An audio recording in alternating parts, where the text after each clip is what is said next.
Hi, everybody. Okay, good. Hi, everybody. So, for the sake of time, let's get started. We got a good crowd here, and it's a couple of minutes past 7. I have the privilege of sort of moderating this, just to keep track of who wants to speak and when and what order they've raised their hands. Randy called this meeting to in the hopes that this open forum would provide the worship committee with input on their thoughts on this issue. And in just a moment, I'm going to hand it over to Randy so he can describe the issue as he sees it. Oop, I got some people coming in. Mary Ann Anderson's joining us. I'm about to text her. Good. Oh, okay, good. She's here. Thank you. Or she's joining. It may take a second. I guess her internet tends to be slow. And there you go. Either wave your hand. Wave your hand, or put up your virtual hand. I'll keep an eye. I got a nice big screen here. That's why my sight line looks funny, but I'm looking up at a big screen where I can hopefully see everybody's image and be able to track who has comments to make. So given that, good evening all. And Randy, why don't you start things off as the chair of the committee? All right. Thank you, Andy. All right. First, I would like to take a few moments, in essence, to set the stage for tonight's forum. And first and foremost, this is a worship committee meeting, and the topic at hand is a worship committee issue. The invitations that went out to a broader base for this forum, including the Board of Trustees, was made necessary because a member of this committee unfortunately approached the board by email with this issue. The discussion of this issue is not intended to be handled by a membership forum, nor should it be at this time. So those of you who are not on the worship committee who are here tonight as cherished guests of this forum, and we welcome you. So on to the issue. A critical component of the worship committee's operations has been challenged in light of recent events. And the issue emanating from this component is censorship versus prudence. If I am not mistaken, since the beginning of our community 12 years ago, the worship committee chairperson has, in one form or another, directly or indirectly, wittingly or unwittingly, monitored the content of the materials presented at our services or provided guidelines for those who introduce materials, such as sermons and readings. However, since the inception of the worship committee, the committee itself does directly or indirectly establish the guidelines of which the chairperson follows. Please note, the ultimate foundation of any of these guidelines and policies is rooted in our 7 principles and the UUCC covenant. In essence, the committee has given its trust to the chairperson to invite speakers and provide guidance and preparation, particularly the non-UU external speakers. It would be asking too much of the committee to be engaged in all the day-to-day decisions and communicate with scheduled speakers. However, the committee, by virtue of brainstorming and assessing at each month's meetings, is fully aware of the pool of potential speakers based on references and past performances.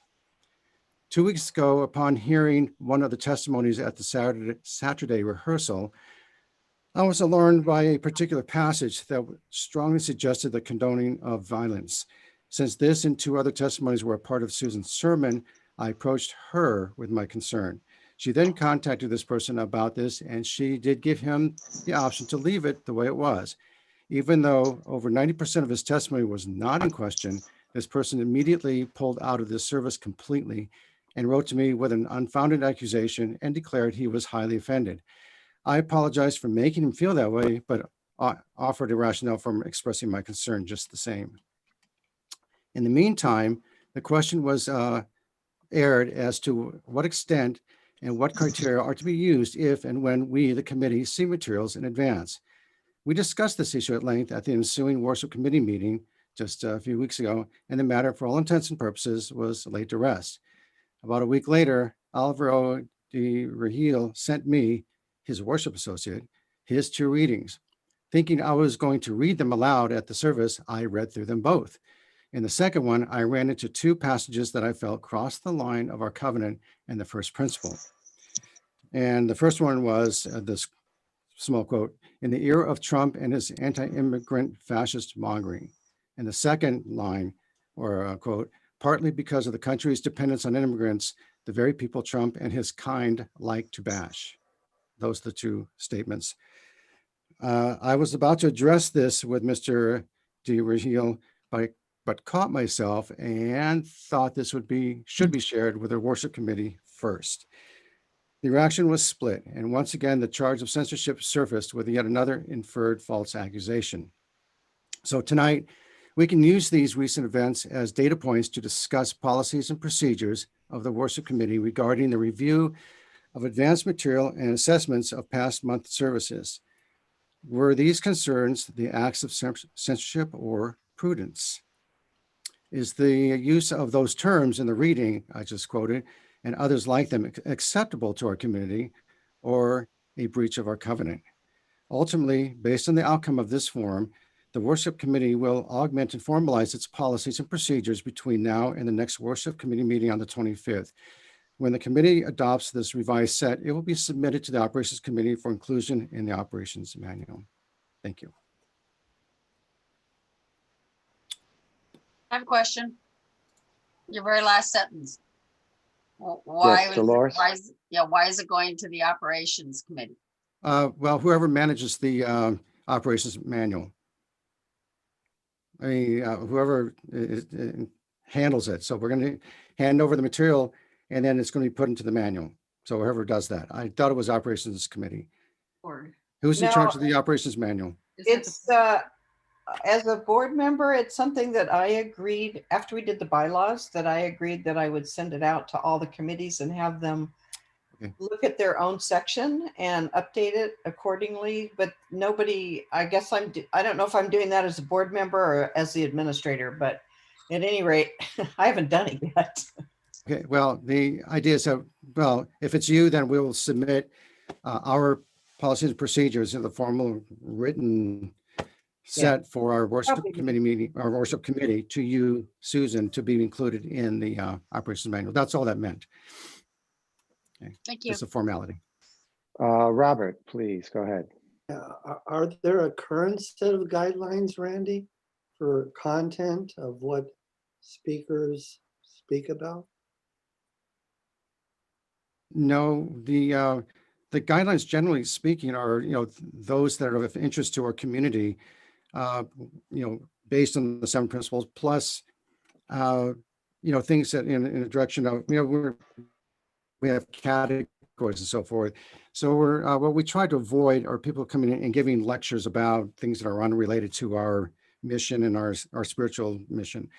For example, if somebody want to talk about how a certain company works, and it's like, no, that's not going to work. But if it has a spiritual message, so forth, then that's what we're looking for. But we don't have any like real strict, rigorous guidelines and so forth. We generally rely on people knowing what we're about. And I do send out to all external speakers who are not involved with UU our 7 principles, so they can look those over and say, okay, I can connect with that. If they have trouble connecting with it, we talk it over and make that happen, or they decide not to give the talk. But that's never happened. Everybody's found a way to do this and we've been okay. So, May we see the guidelines? but now we're going to take a look at these guidelines very Yeah, strictly, Can or we very see them? earnestly. I'm sorry, Robert. Can we see the guidelines? Once they're created, if that's what you mean, of course. Yeah. Well, I thought they already I know. existed. No, Not formally, not beyond what Randy just described. So as a member of the worship committee, let me just observe the following. There, and Randy's touched on it. There are 2 large activities. One is suggesting, the committee suggests future presenters, and we're open to suggestions from the broader congregation. Each of us has areas of interest that we find people from, in addition to presenters from within the congregation.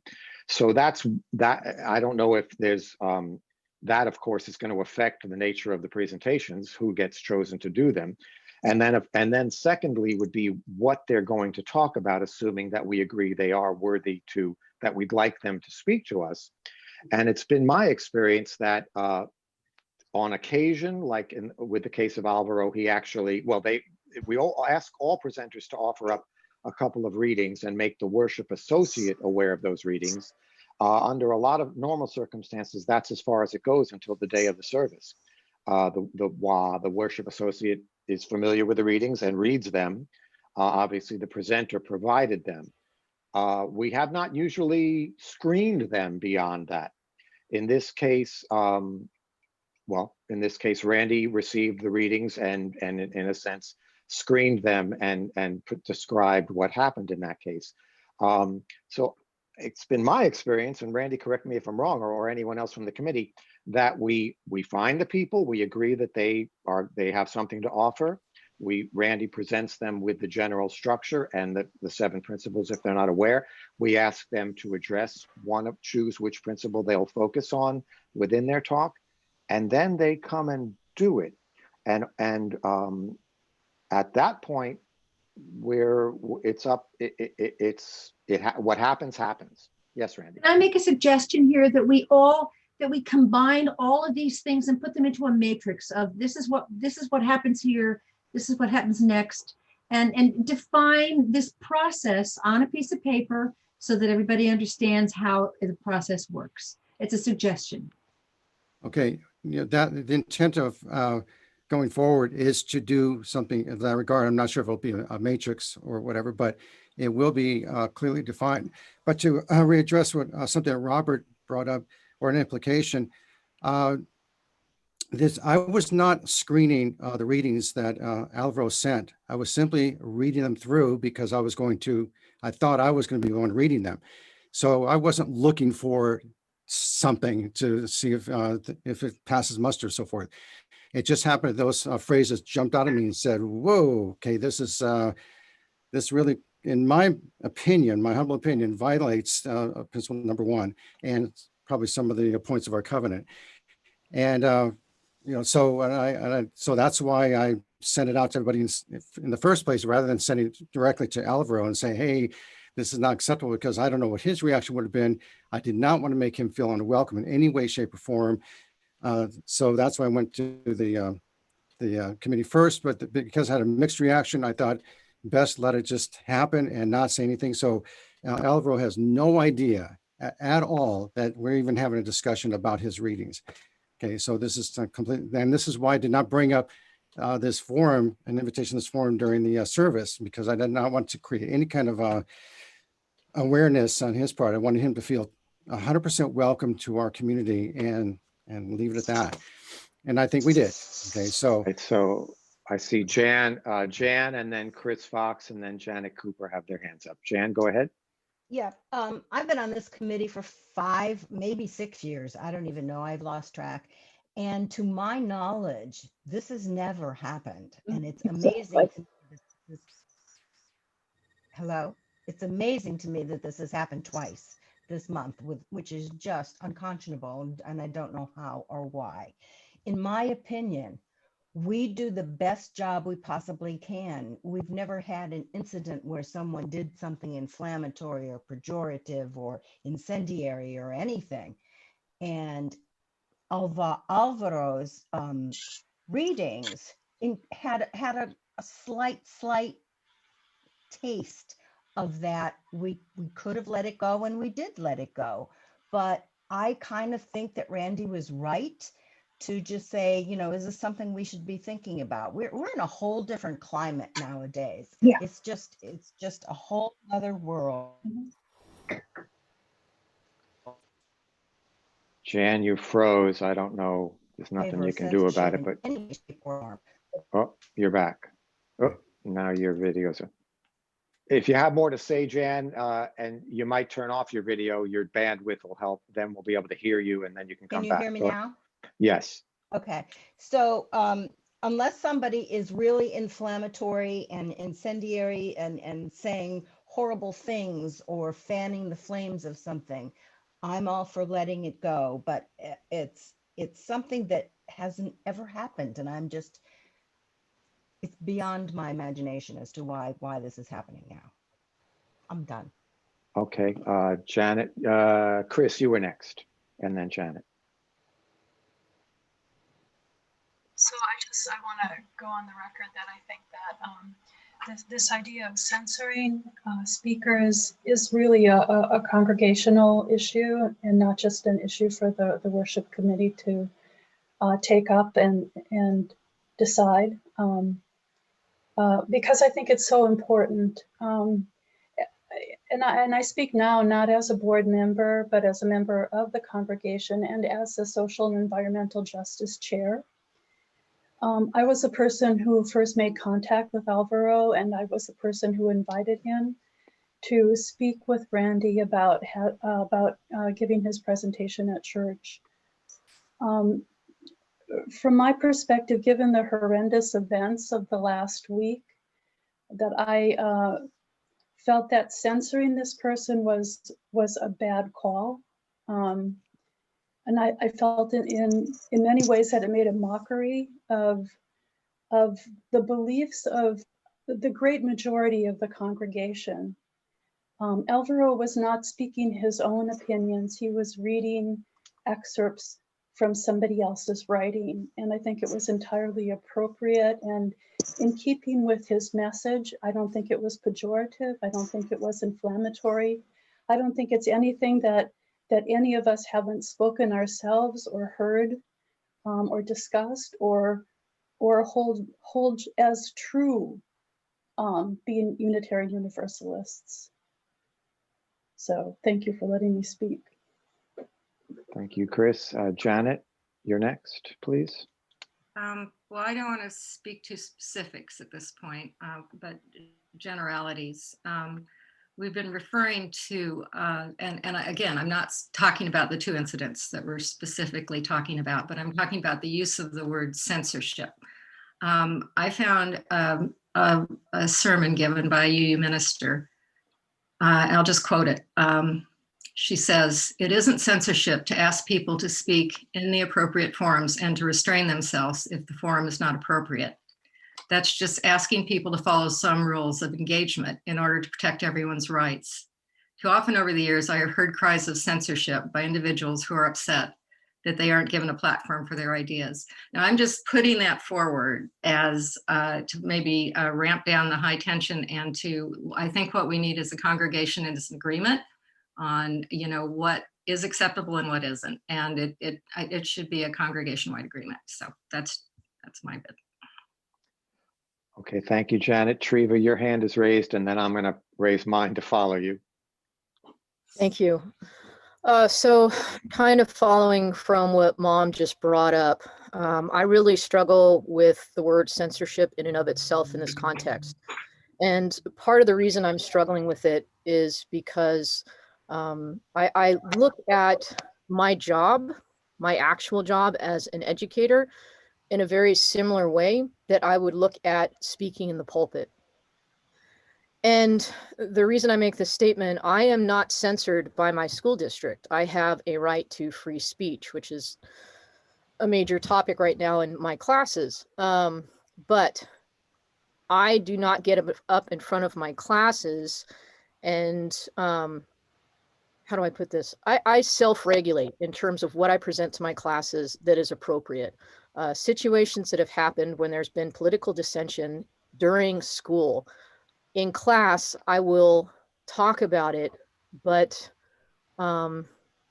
obviously with my kids, avoid any kind of inflammatory language. And I try my best to present that kind of material from a middle point. I'm obviously liberal. Randy, I love you. I disagree with you politically, but I don't bring that into my classroom. It's not appropriate in my classroom. That's not the right setting. And politics, you can't separate it from who we are as Unitarians because we are all about social justice. However, we do need to self-regulate in terms of the language that we are using in our pulpit. We need to be able to talk about these types of issues without necessarily name calling or finger pointing. I don't think that we should be avoiding the topic at all. I think that we should be really aware of how we are approaching the topic. Knowing that we have people in our congregation, either as members or visitors, who may not be liberal, to have that conversation, what we present in our pulpit really needs to be respectful of both sides. Yes. If we use any kind of hateful rhetoric ourselves, then we're really no better than the people we're speaking of. And so we need to make sure that what is spoken in our pulpit, one, as Randy has said before, definitely falls under the umbrella of our 7 principles. And that, two, we avoid using any of that rhetoric that could be inflammatory, because we want people to listen to us. And when you start accusing people of being fascist, whether or not they are, as soon as you start using that kind of language, people turn off and they're not going to listen to you and they're going to want to leave. Yeah. And we need to be an inclusive environment. We need to be an inclusive congregation. It doesn't matter your political leanings. We just need to be able to have those loving conversations and present ourselves respectfully, and present our views respectfully. They're going to be more apt to listen to us that way than if we take that road of negative rhetoric. So I guess it's the long way of saying I struggle with that idea of censorship. We're not censoring, we're self-regulating what we are presenting in our pulpit so that it really respects, and it doesn't, well, it does really respect the congregation, the people that are there. We're not a private social club. We're a church. And people should feel welcome and comfortable and not attacked. And I think that calling Trump a fascist, irregardless of how you feel about Trump, as soon as you say something like that, you're going to turn people off. And that's not what should be coming out of our pulpit. So thank you. Thank you. Okay, thank you, Treva. Certainly amongst us here, we members of the congregation, all of that is super important and super true. It may be too soon to get to talk in practical ways about guidelines.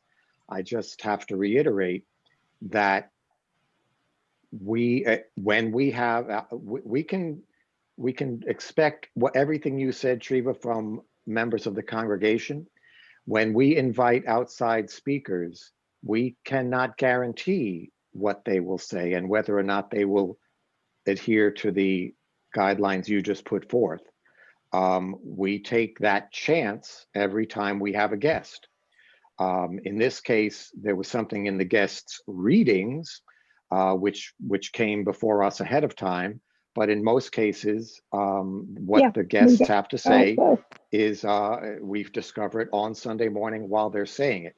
And I've said in the past, so therefore we need to talk about our willingness to be resilient, our ability to hear things that may be upsetting, and then how we deal with them in the future. But unless we change a whole lot, meaning we get the full presentation ahead of time, we're not going to be able to guarantee that our guests don't say something offensive or something controversial. It's not in our current structure, even if we do a matrix like Marianne described. Joel, your hand was up next.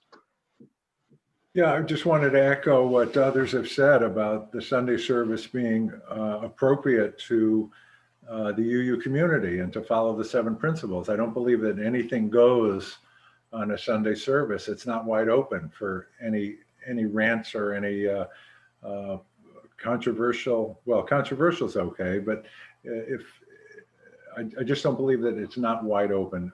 There has to be some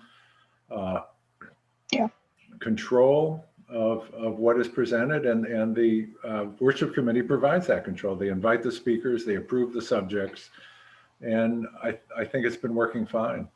I think it needs to continue. I don't see any need for change. Okay, thank you, Joel. Susan, your hand was up next. Susan Landau. Yeah, I was just unmuting myself. Okay. So First of all, I want to thank Randy for calling this meeting. It was very brave of you. and, and I really appreciate your willingness to put yourself on the hot seat, as it were. That's probably how it feels. I don't know that that's really the truth of it. The lighting here indicates that. But you have done a really good job, Randy. I've been on the worship committee I was up there for a long time and just recently got off. But anyway, thank you for calling this meeting. I just want to add something else to the mix. And that was that with the speaker that withdrew, one of the things I realized was that there were different perspectives in hearing what was said. And I know that there was alarm by some that what was being said was violent. I'm not a particularly violent person, although I did watch Game of Thrones and enjoy it thoroughly. but I thought what was said was funny. And so, in fact, I laughed out loud at the rehearsal because I thought it was humorous. And it wasn't perceived that way by all. And so there's that. I mean, you can't account for that, how people are going to necessarily hear something. And so I don't know how you take that into consideration. But I wanted to point that out, that it's not all black and white. So I just wanted to share that much right now.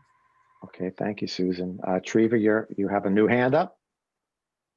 Yeah, just very quickly in reaction to what Susan said, I was one of those people that also laughed out loud when when he started making the references to the piñata. And it wasn't until after the fact, when I had a chance to think about it and think about it was coming from our pulpit in a church, that really kind of made me take a step back and look at it from a different perspective. So I think Susan is absolutely right in terms of there are different ways of looking at things. There absolutely are.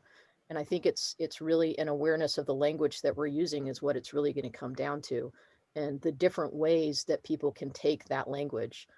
It definitely is not a black and white issue.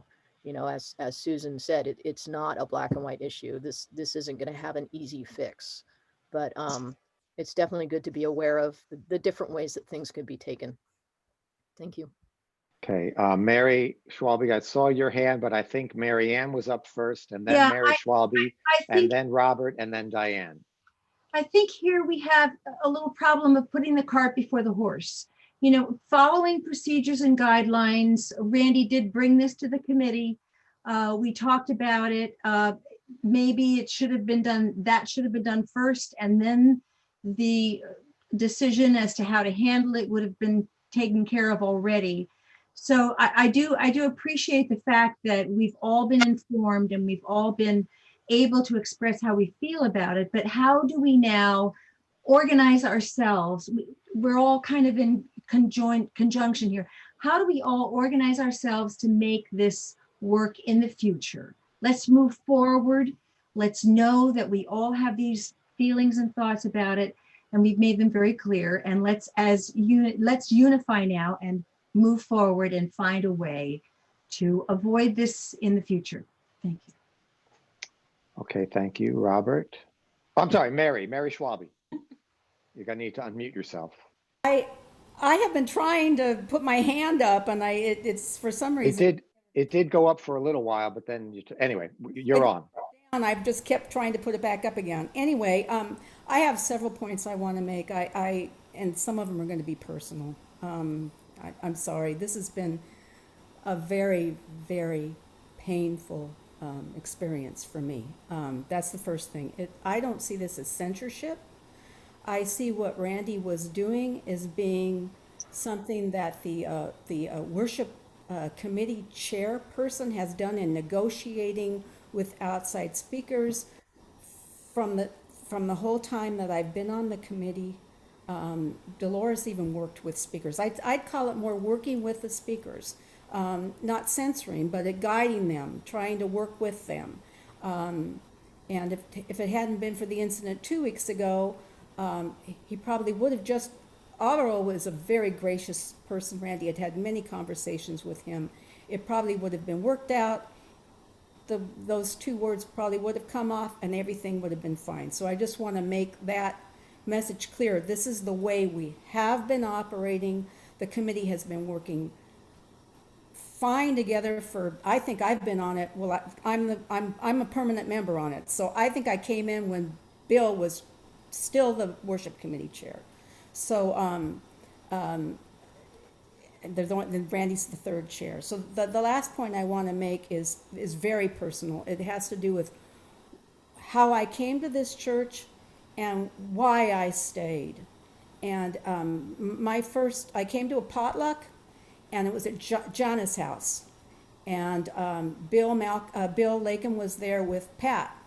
And I'd sung because Gil Eastman, we were very close friends at the time. They had us come to sing at church a couple times, and had me come to sing. Randy was still working full time, and I came to this potluck, and he was trying to welcome me and get me to come to the church and everything. And I said, well, I really want to hear other perspectives. I really want to hear other points of view, but I'm really a lot more conservative than I think a lot of you people are. I'm fiscally conservative. I'm not socially conservative, but I'm very fiscally conservative, and I don't think you'd want me. And I wish I can't, that's not exactly what I said, and what I'm going to tell you now is not exactly what he said, but it's how I felt. He said kind of, well, we would just tell you you're wrong and love you and welcome you and hope that you would come around, and so I never felt anything but welcome. I have not felt welcome in this church for the last 3 or 4 years. There's something that just makes me feel like somebody wants to push me out of the nest. And I think it's really important, if somebody was coming to the church that had a different perspective and maybe they wanted to hear diverse points of view, that they felt safe, that they felt like, they weren't frightened away by something that they might think is hate speech, that they felt welcome and that they would want to come back and hear different points of view. Because that's what I wanted to hear, were different points of view. I don't hear the same thing every week from everybody. And that's my 2 takes on this. Thank you very much. Thank you, Mary. Mary Ann, I don't know if you still want your hand up, but Robert, you're next. Thank you. First of all, I want to say you are a wonderfully talented group. There's a lot of talent in this church, a lot of creativity, and that's one of the things that makes me most interested in this church or this community. Stan is one of the most creative people, I think, in the church. He writes stories, he plays music, he's got a sense of humor. And so I'm familiar with the piece that apparently is the subject of the first event.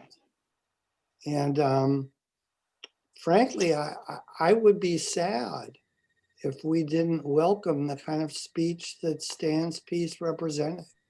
It's a little rough, but when taken in context, he explains a event, kind of a practice in San Miguel de Allende in Mexico, and how people express themselves with people who've become notorious over the past year. And he basically talks about how he's going to do something similar. And what it comes down to, and I think people should know, because I could see how it might offend some people, but I think people need to be a little tough and, have some tough skin sometimes. but he talks about making a piñata out of Trump and beating the piñata. And I think that's why people laughed. I laughed when I read it. So what would make me sad, though, is that we couldn't take speech like that in our community. And somehow speech like that would be proscribed. You couldn't have it. And so I think we need to hear that kind of speech. And I'm very, and to address Mary Ann's point, I think it's a good idea in some ways, but I think it's very difficult to prescribe what kind of speech is acceptable and then what's unacceptable. And I would really urge you not to do that. I think I was looking at the bylaws today, and there's a section on what a person has to do in order to be kicked off of the board and be, dangerous, disruptive, foment violence. Frankly, I don't think it should be any longer than that, because I think that we're about growing, we're about democracy. We should be listening to other points of view. And so the list of things that you can't say should be relatively short and clear, and we should be willing to hear other things. And if Stan gave his presentation and offended people, I think people should talk to him about that. But I would wager that if you heard his piece, there would be very few people who would take him on. So that's my piece. And thank you very much. Thank you, Robert. Diane is up next. Diane, go ahead. And then Susan, and then Chris. And Yeah, Treva. I think I'm hearing a number of different opinions and thoughts on how this should go. And there's strong opinions and beliefs about it, which is typical of us.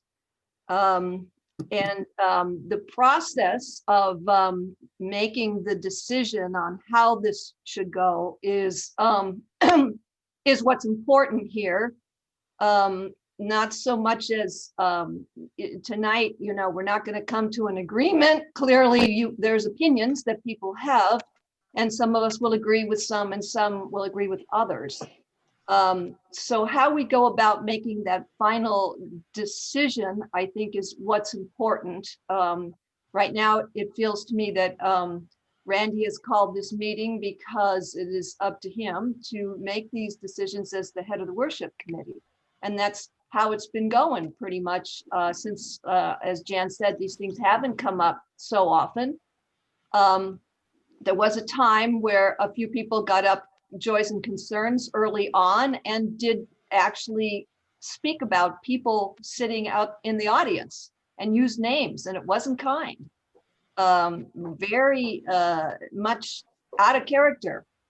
What I also find out of character is any one of us who is pointing a finger or blaming in any way, shape, and form. There was no intent here whatsoever. There is, from my experience, whether I agree with Randy or not is not the issue, but the fact that Randy, from what I can see, you move forward with the best intent for the good of the church. And that's what we are always wanting is the whole is bigger than each one of us, and you are acting on the good of the whole. You got feedback, you shifted and changed as you went, which says a lot. I think a lot of people wouldn't have done that. And so at this point in time, I think we need to stay away from these judgments. I do take offense to what was said here earlier. I wrote it down, horrendous event. I do not experience this as a horrendous event or any mockery of belief. I don't believe anybody had any intent to mock anyone else? And these are the kinds of accusations that I would like us to stay away from, because it makes people feel very bad. And as Mary said, we are here to be kind and loving and discuss these issues. And it may be that we end up doing something completely different than what Randy believes we might be doing, and it may be that we don't. But how we get there is what's important. What we're doing right at this moment is what's important. How we progress and making a decision. And as Marianne said, the process, where do we go from here in the most kind and loving way that we can? Thank you. Thank you, Diane. And I might add that Diane was sort of designated as our covenant monitor for this meeting, and I appreciate your speaking in that way right now, Diane. According to the participants list, Susan, and then Treva, and then Chris Fox have their hands up. Susan, go ahead. Okay. I don't know. I mean, for me, and I'm going to use Stan again. He's not here to defend himself. Had he, I don't know if he went too far, if that was the problem, because all he really needed to do was say he was making a piñata, and I got it. You know, he didn't have to then go on to talk about beating it or thwacking it, I think was the word he used. But that's not really, you know, maybe if he had stopped at piñata, then this whole thing would not have happened. But that's really just, again, how we hear it or what our taste is. But here's the other thing that I want to say that I think is really important. As head of the worship committee, I'm going to use a different, some long dance jargon here. Randy's holding the container, and he's trying to keep that container balanced and I don't think he's trying to, well, I know he's not trying to control people's words. He's trying to keep the container safe. And so he's holding this container, and as the chair of the worship committee, he's been holding it for a long time. And I trust Randy's ability and judgment to make those difficult calls, and they are difficult. And I said this before, I really wish I had asked Randy to go ahead and call Stan and talk to him, because I don't know how much damage was done in the translation from what Randy said to me and then I took to Stan. I don't know. You know, it's hard to filter some, you know, I take Randy's words, run it through my filter, give them to Stan in the way that I would say it, not the way that Randy would say it, and that can cause problems. And as I said before, I won't do that again. I learned my lesson, but I do trust Randy to hold the container in a safe way. Have the eagle perspective, if you will, of not, is this, I mean, I get it that Randy it wasn't about the politics. It was about keeping trying to keep the congregation safe in our UUCC container. That's it for me. Thank you. Treva, please go ahead. Thank you. And then, you know, in light of the events that happened this last week at the Capitol, any kind of violent imagery really doesn't belong in our pulpit. To put things into perspective, we most of us probably chuckled a little bit, those of us that were there to hear Stan's initial talk. However, to put it into another perspective, if this had been an outside speaker that had come in and talked about creating a piñata of Biden and stringing it up and beating it, would our reaction as a congregation be to chuckle in our seats on a Sunday during a Sunday sermon? You know, what would our reaction to that type of statement be? I can tell you for sure, I would not be chuckling in my seat. I'd be wondering who this person is who's gotten up in front of us and created this imagery of beating someone.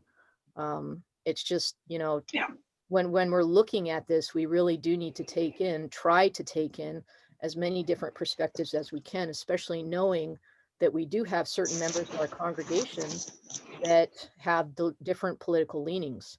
So it's just something to keep in mind. If it's okay, if it's not okay for them to say, it's not okay for us to say. You know, if we don't want to hear it in our pulpit from that side, why should we be spewing it in our pulpit from our side? That's basically it. Just look through that lens. Thank you. Thank you, Treva. Chris Fox, please go ahead. Okay, so I think I made a gross error because, Diane, I think you have so misinterpreted what I meant by the horrendous events of last week. And certainly I was not in any way criticizing anyone or making this an issue of personality. When I meant the horrendous events of last week, I meant the attack on the Capitol and just how completely distressing this was for everyone. I'm sorry if I wasn't articulate enough to make that clear the first time I spoke, because I truly believe that this meeting today is not about personality, but it is about process. It's about transparency in the congregation. And there is nothing that I have heard this evening that offends me or disturbs me. In fact, I'm really pleased to hear so many respectful perspectives and points of view. And I take all of that to heart as I listen and as I speak. So again, forgive me if I offended. I am not a particularly articulate speaker. I do much better work in writing than I ever have as a speaker. So my intent was never to disparage anyone here. As far as the mockery goes, I think that this attack on the Capitol was so deeply wounding to so many of us. That to not have an opportunity to speak the truth as we might see it, even if we don't all feel that we hold that truth equally, is a mockery. There's no way that any of us can downplay what has happened or become less upset about it over time. So, you know, so that's where I stand on that. I don't feel personally mocked. I just felt I was making a statement about the seriousness of what transpired in our country last week. Unitarian Universalists have always spoken out on important issues, and these issues have not always sat well with people. Issues of slavery, of civil rights, of gay rights. There are a lot of people who oppose the righteous angle on these issues, who could come to our church and feel offended to hear that we support gay rights, that we support civil rights for all, that we consider every human life valuable. There are a lot of people who would not feel comfortable in that situation. So I don't know that really that our mission should be to make everyone feel comfortable. I want to feel a little uncomfortable at times, and some of your opinions expressed tonight do make me feel a little bit uncomfortable and cause me to think more deeply about the issues that are in front of us. And I think that this is a really healthy process. But as far as being overly concerned about it offending anyone, I just don't think that is the mission of our church, and it certainly isn't part of our historical legacy. Our church is changing. We're drawing in new people. We all have to get comfortable with that in different ways. There are a lot of people who are coming now who have a lot to add to our congregation. It's going to change, and our positions in the church may shift a little bit. We may feel uncomfortable at times. But it's really inherent in all of us, I think, to reach out a little bit more to everyone who comes in who's new and find out who they are and how they want to fit into this church. That's at least how I see it at this time. So I'm going to bow out from speaking anymore and just continue to listen to what everyone else has to say. Thank you. Thank you, Chris. Thank you for the clarification on the language, and thank you for speaking quite eloquently. So you have nothing to apologize about on that front. Randy, your hand is up next, and then Dolores. Okay.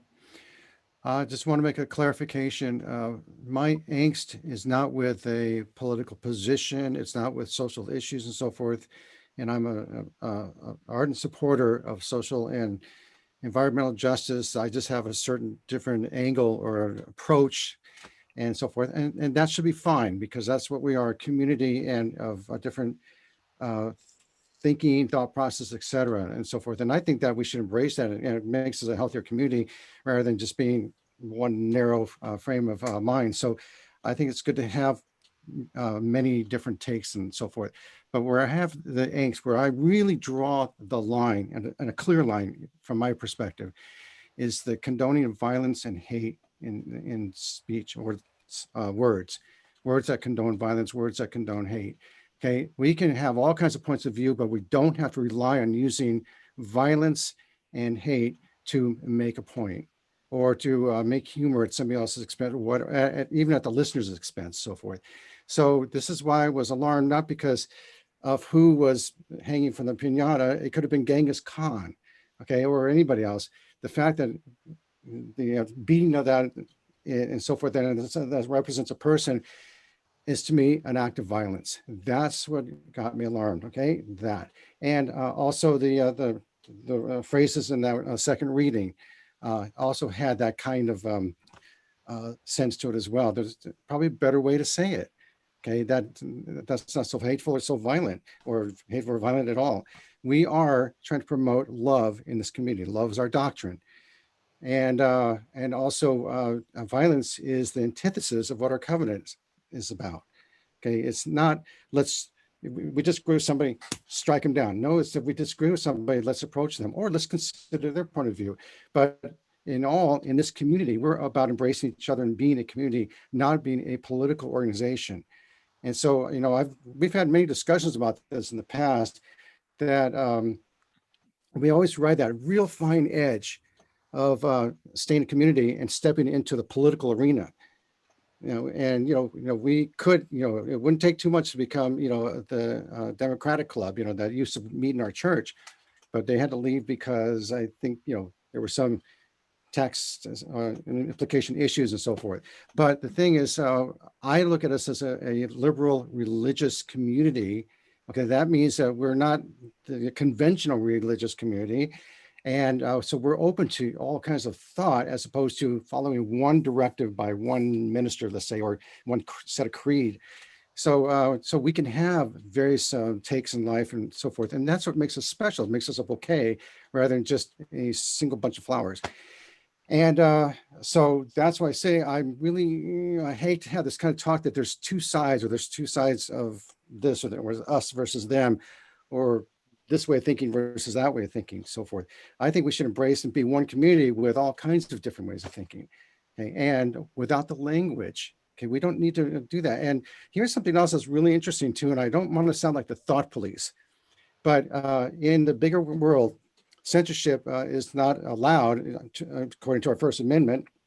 The only time you can be busted for something you say is if you're directly inciting violence. But otherwise, you can say whatever you want, but you'll face other consequences, whether it's from your work or, on media or this or that, so forth. So you can't just say something and expect nobody to care about it. Okay, so, but you will not get arrested for anything you say. But in our organization here, we are trying to live by a set of covenants and principles. And it's not just for Sunday morning. It's how we should be all the time. We should. So when somebody uses violence and really hurts somebody as a form of humor, I would just grimace and say, okay, I'm not like that. I'm not gonna go down that path. Telling jokes, especially think about this. those racial jokes that are out there, or the misogynist jokes that are out there. Are those funny? You know, yeah, they can be funny when you're in a bar and drinking and all that stuff, but it's really not a you thing to be saying things that are derogatory about other people. So, and you know what, my approach is, let's always find the loving path. That's what I'm at. And so this is why I felt like, oh, we're getting off that path. And that's why this was brought up. And most of the time, as I think Mary said it and somebody else, that a lot of these things get worked out without bringing everybody into it and so forth. But in this particular two cases, this was getting off the path of what I felt the loving path. And so that's why this can happen. Everything else has always been just protocol or procedural things, so forth, things that really don't need to concern everybody. You just get a wonderful service every Sunday. At least that's what we try to give you. Okay, anyway, that's my take. Thank you, Randy. Dolores, you're up next, and then Mary Ann. So I agree with probably with what everybody here is saying. Everybody's trying to keep to the at least to the top 4 principles that we have. And if and I like the way Randy puts it, because the truth of it is we're good with issues, right? We're really good with talking about issues, and we should be talking about issues, but not about people. Because if you start talking about people, and it's okay in my book, if you're talking about people, the next week you're talking about me, and then we're talking about you. Oh, and then let's talk about you, and you've got that thing, you know what I mean? And so, like, where do we draw the line with that? And so my whole feeling is, why don't we have a great big congregational meeting, right? And we discuss this. We actually discuss this out in the open and say, and you don't have to bring up that particular issue. We could bring one up from years ago, right, Janet? I mean, right? You know, right from the pulpit. And we're going like, what the hell was that? You know, right? And it's like, how do you take that back? And who knows who was there and goes, wow, I'm out of here, you know? And we're trying to be 1 through 7, all those principles. And so was that a 1 through 7? And when I heard it, and I wasn't there. And so when I heard about it, I said, well, that's really bad, because really the next week I might be the piñata. You know what I'm saying? Yeah. So we really have to think about that. You know, what are we doing here? Why did we create this community of people? Is it to like, this is allowed and this isn't allowed? But maybe we don't have that liberal religious community, what that means. And if we had a big congregational meeting so everybody could come, and they won't be able to say, oh, I wasn't invited. You know, it's a big meeting right after church. And everybody talks about this and say, well, yeah, I want somebody who doesn't think heavy liberal, you know, to be able to feel comfortable to be there. And I want to feel comfortable when they have an opinion that I can just listen to. I don't have to agree with it. They're not going to agree with mine. But at least we're there for each other, and we're vocalizing, and we're talking about, it's a community. It's not, you know, a parent and child thing, right? You know, when we know who has the power there. So I'm just saying, you know, we got to respect each other. Thank you. Thank you, Dolores. Mary Ann, you're up next, and then Jan. Thank you. And thanks, Dolores. I think, you know, that's a great idea for a workshop of some sort, which really might help unite us and combine us, who we are. We are a very diverse group. First of all, I want to mention the fact that really what's happening tonight is a part of the covenant. And I applaud Randy for calling us all in to create an environment where we can all talk about our feelings without judgment and without assessment and without rancor. So I really applaud you and this group for being true Unitarians in the covenant. And that's kind of what I want to say. And that's why I'm a UU, because we are living the covenant right now. Thank you. Thank you, Mary Ann. Jan, you're next, please. Yeah, I just want to say that I agree with everything everyone has said. every single one of you. And that's what makes me a UU, I guess. I think you're all brilliant and you think, and your ideas are fabulous, and no one is wrong and we're all right. And I just love it. And I did a little research, and I just wanted to share it with you about the IRS. And as far as, participating in any political kind of thing, can you hear me? Yes. Yes. Okay. This is called the Johnson Amendment, and it didn't used to be this way. Used to be that pastors, priests, ministers, lay people could say anything they wanted from the pulpit at their own risk, kind of, but they could, until President Johnson was having trouble getting elected, and he attached the Johnson Amendment to an IRS bill, whatever the bill was, I don't remember, so that he wouldn't have these two major preachers in the South preaching against him. And it says the IRS has gone so far as to say that churches cannot directly or indirectly participate in a campaign. Yet the IRS refuses to define what indirect participation is. The IRS refuses to say with any certainty where the line is between what a pastor can and cannot say from the pulpit, and instead says that it will consider all the facts and circumstances after the fact to determine whether the law was violated, because the IRS basically has very little interest in this situation. They were just put in a position to say, you be the bad guy. They don't want to be the bad guy. They got other bad things to do. So basically, the IRS has committed itself to not advising pastors in advance what speech from the pulpit violates the tax code. It will only tell them after the fact if what they said crossed the line. So that's kind of nebulous, but it is a little something to think about, that we don't have that big problem like what we're going to do if we say something about another person or another party from the pulpit. It doesn't matter. It just doesn't matter. Thank you all tonight. I just think you're fabulous. Thank you, Jan. I agree. We've basically spoken for an hour, had this conversation for an hour. Randy, do you feel like you've gotten the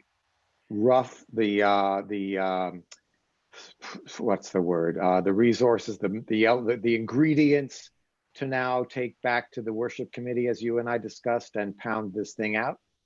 Yes. Well, I want to mention, first of all, Dolores, you had your hand up. Did you want to speak? And then I will follow. It's just a quick one in relation to it. Uh-oh. Sorry, I missed that. I missed Dolores's hand. So just in relation to what Jan was saying. So it is about campaign. So, right, because I too did the research on that. And, this talk for, what Stan said was not about campaigning. So I think, there's all these lines for the IRS, and they can make the decision and then throw the church out and you lose all your tax deductions, right? And that's the whole reason, right? We don't want to lose tax deductions, so we have to, even though they don't enforce it much, and that's probably something you read, they don't enforce it much, they could, and we wouldn't want to be the case, for that. So that's all I wanted to say. Just wanted to add that to it. Thank you. Okay, I'm going to respond to Andy's request. What I'm looking for is when we set up our policies, and I think we're going to really make an earnest effort to have something in writing that's cohesive, et cetera, about how we perform as a worship committee and so forth. And I'm not looking to have lots and lots of regulations and rules and everything else, just some basic guidelines that we follow. And, as you've all alluded to, we've been working very well with virtually no hiccups and so forth for many years now and so forth.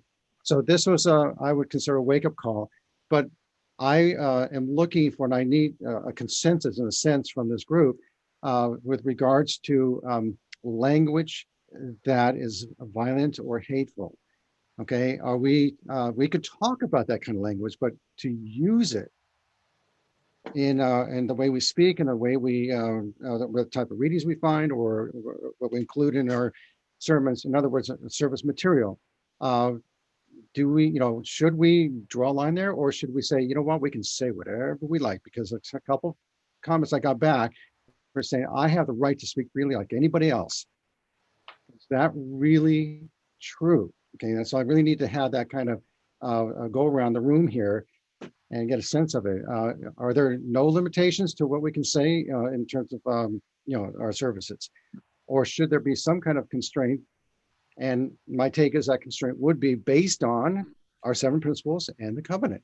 Okay, I mean that I'm not going to use any other guideline. I'm not going to use what Treva has to go by with her school district and what they say. I know they have a set of rules, et cetera, et cetera. Our set of rules are the 7 principles and the covenant.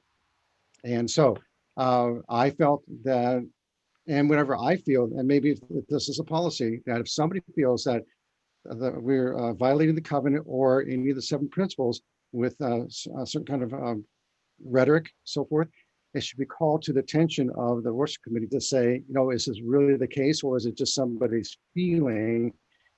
And maybe it's not the case. And this could be true here too.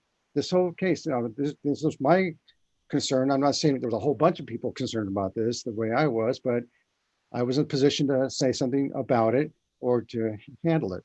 And the first one was to Susan because she was in charge of her sermon. And the second one, I just thought, hey, I'll just take it to the committee itself.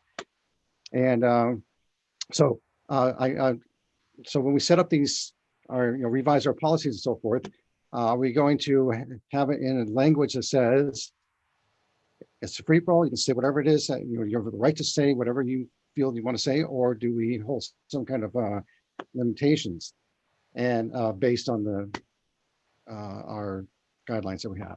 So that's what I need a little bit more clarity here, because I've heard everybody speak, and it was I agree with Jan. Great, and great. It's great to have this forum to be able to air this out. So just I don't know if you want. I don't know how to do this, whether it's a quick show of hands or just a quick around the room or something, but how do you feel about the notion of, do we give attention to anything that looks like or sounds like a speech that incites violence or hate?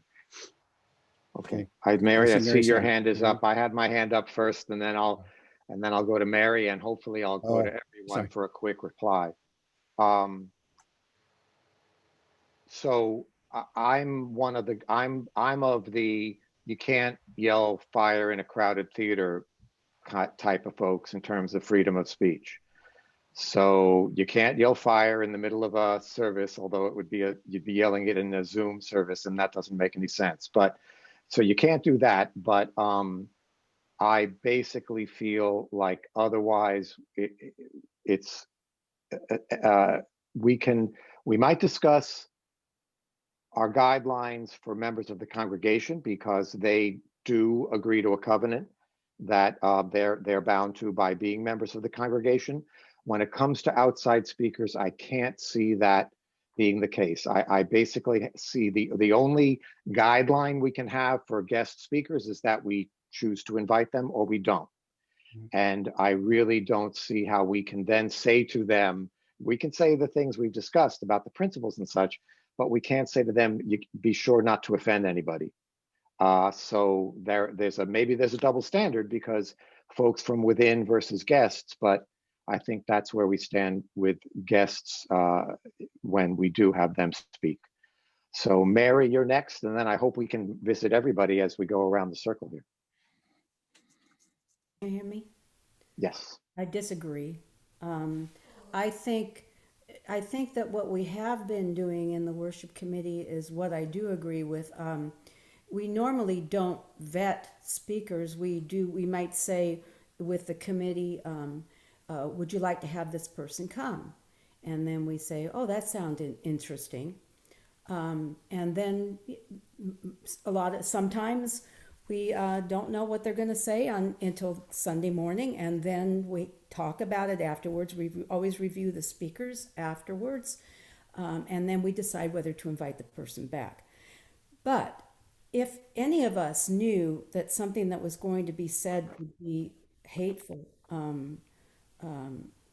I think we have a responsibility to speak to that in some way, whether it's on a personal note, which is however, I mean, I think it's our responsibility to say something, not to say you cannot say it, but to say, I am a you. I mean, I'm more of a universalist Unitarian than a Unitarian universalist, but I would feel that I'd have to speak with love to that person and say, this is really bothering me. Could you, reconsider? And I don't think that has never, that's the only approach that's ever been taken with a speaker when we knew the material ahead of time. And it's been well received until the last 2 weeks. So, and we've had comments about our services over the last few years. They've been getting better and better because we've had a very good working group together. But I don't see how you could. If you knew somebody was going to say something that was really hurtful, damaging, hateful, how could you not speak to that? I mean, at least from your own perspective, you're not going to just let it go. I mean, come on. So anyway. I guess if you're responding to me, then my point is that 90% of the time we don't know what they're going to say. We might know what their readings are. We don't know what their 20 minutes is going to be. So we take our chances and we need to be ready to just deal with it afterwards. But Jan, were you? I was just going to say, it's not happened. I mean, we appeal and people go by their better angels. People don't come into the church and say, I'm going to do something awful here. I mean, they just don't do that. Nobody has. And if they did, Mary, I heard you stand up in church one day and say, you can't talk like that to the speaker, to the Y it was actually. And I said, good for you. If worse comes to worse, that's what we do. We had somebody once light a joy and concern and say, I hate that person in the front row there. I hate you, And so, I mean, and we talked about it in the worship committee and said, can we tolerate that? Because if we're going to allow that, we're going to have to take joys and concerns away. And for many of people in our congregation, this is their most favorite and special. Oh my God, I never heard that. So of course not. We don't accept that. We don't accept that. No. I mean, I'm saying, Yeah, but nobody's saying you can't do that. I'm saying you can do that. We're all saying you can speak up. If something it is egregiously wrong, you can speak up. There's nothing stopping you. And that's all that's happened so far. So anyway. Yeah. Mary Ann, your hand is up. Speaking up and speaking incendiaries in lieu of what's happened in the past 3 days, there are sparks in our society and in our country, and sparks that have been there for a while. And all it takes is a remark. All it takes is a suggested act of violence to provoke some kind of reaction. And I don't think that's who we are as UUs. There's my opinion. Thank you. Who else would like to speak to Randy's request?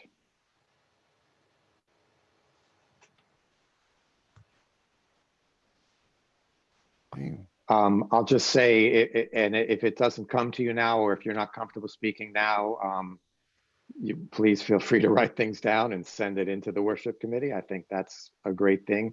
We are 14 people, but our congregation is closer to 50, so we're not getting everyone's voice, but it's a great start. Diane, anything more from your point of view? Treva, your hand is up. So I'm sorry, Diane, Treva's hand was up, so let's. I think the direction I'm leaning with this is, and for most speakers, they're aware of this, but just recognizing the power of words. Every year I have the discussion with my kids about the power of words, how they have the power to build and create. And they also have the power to destroy, and not just destroy, but decimate.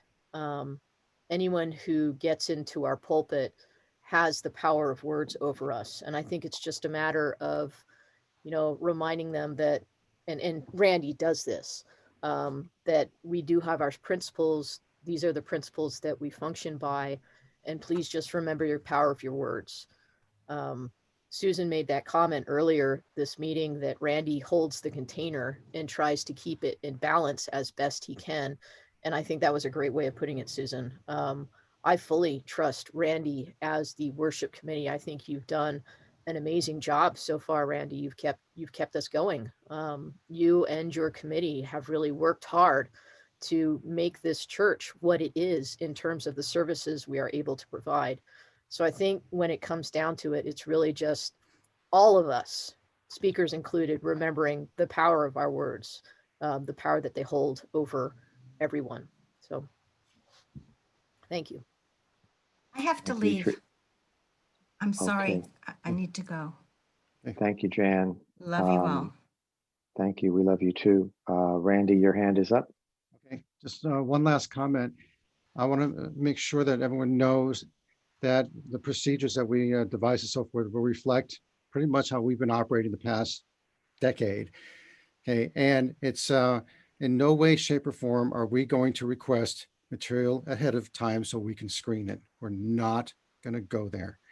Okay, what we've been doing, and I don't think it's more, I think it's a lot more than just luck, but we've every week we take a risk.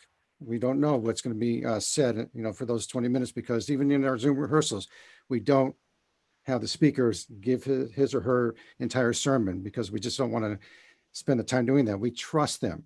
We have a huge amount of trust we give and we hand over to our speakers. And yes, that could be very dangerous, but our the precedence so far has been, we've been really hugely successful in that we've had excellent, well thought out and very connected sermons connecting to us, as opposed to incendiary or hateful or violent type of sermons. So and occasionally we get somebody who's like, not so great. And we just don't put them on our invite list anytime soon, if at all.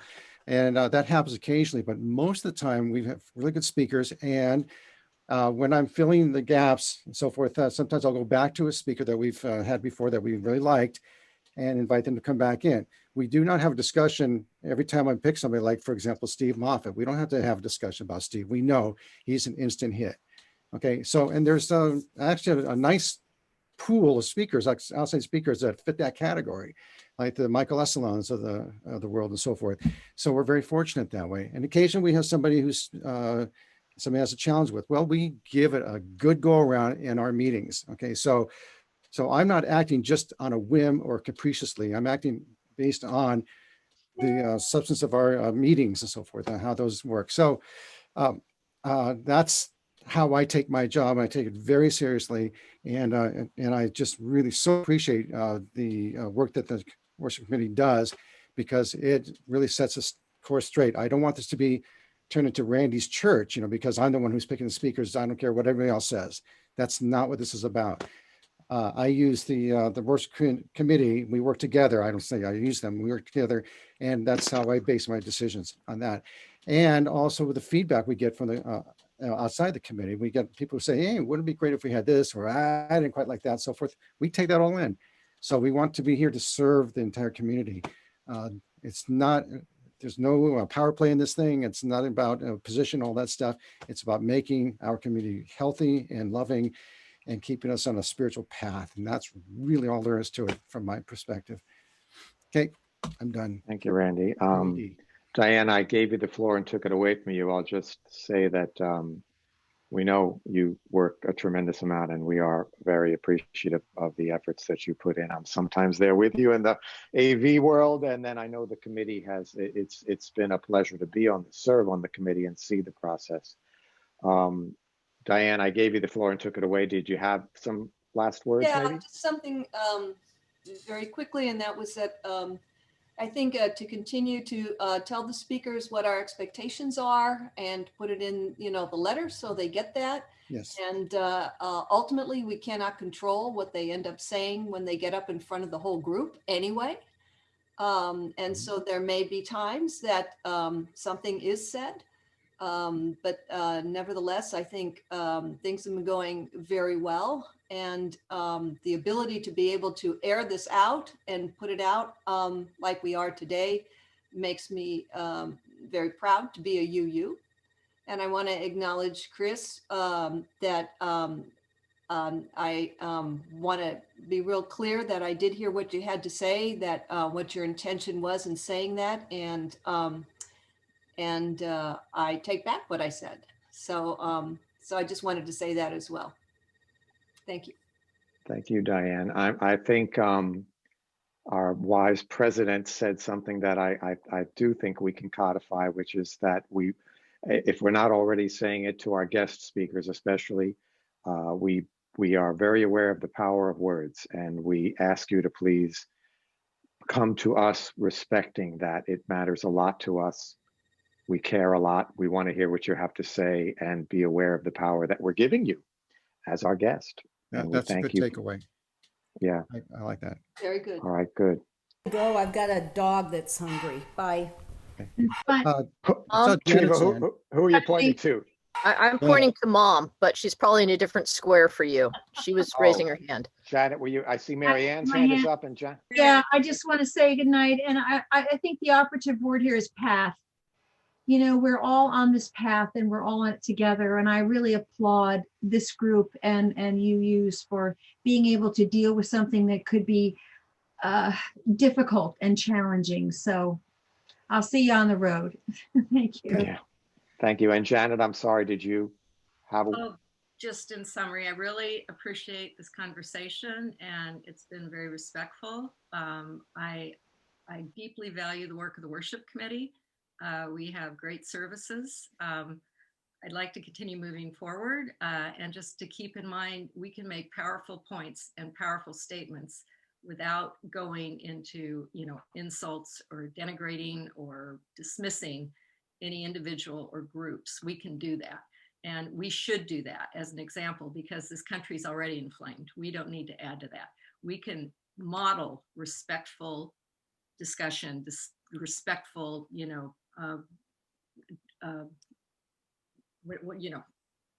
comments without falling into the same trap. And I applaud that we're working to do that. So thank you all. Thank you, as we have done tonight. So bravo, and thank you all. Yeah, thank you, Andy. You did a great job. Yeah, My thanks, pleasure. Andy, for All right, moderating. thank you all. All right, peace to everyone. See you soon. Okay, good night. All right, take care.